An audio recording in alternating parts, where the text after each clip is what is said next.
I've been updating my Angular course for V18, and I have this "What is an observable" lesson in one of the modules. And as part of that lesson, we build our own observables from scratch to varying degrees of complexity. This lesson is completely public, so you can check out the full thing and the more advanced implementation if you like. But I wanted to highlight in this video just how simple the fundamental concept of an observable is. At the most fundamental level, an observable could be just a basic function like this. We can consider this function as a way to produce some kind of value. Let's make it produce the result of a fetch to some API. The key part in implementing the observer pattern here is that we want a way to connect this producer of values to a consumer or observer of those values.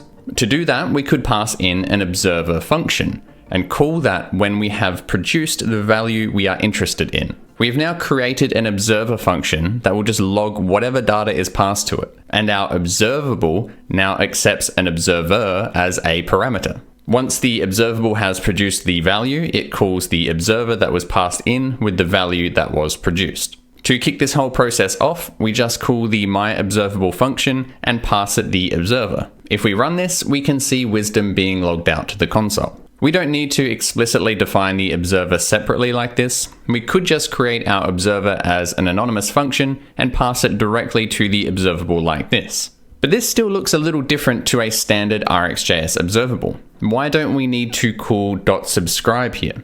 To address this, we could make this a little more generic and have it follow a similar convention to rxjs observables. Now we have created this more generic observable as a base. We are able to pass in a function that we want to execute, and this function will only be executed once subscribe has been called on the observable. Then to create our specific quotes observable, we pass in the function containing the logic we want to execute to our base observable function. Notice that this function accepts an observer. We pass that in when we call subscribe to specify what we want to do with the data that is passed to it. In this case, we just log it out.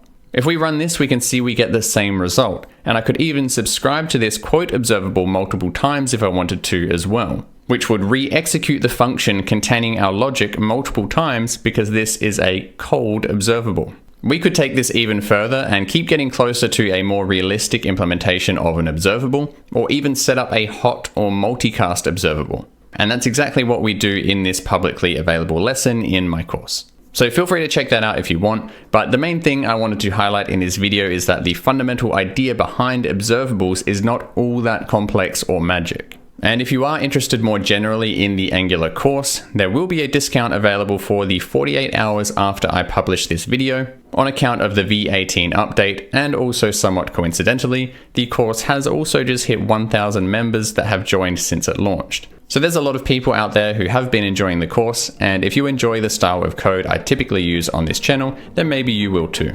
Feel free to leave a like or subscribe before you go, and I hope to see you back here again.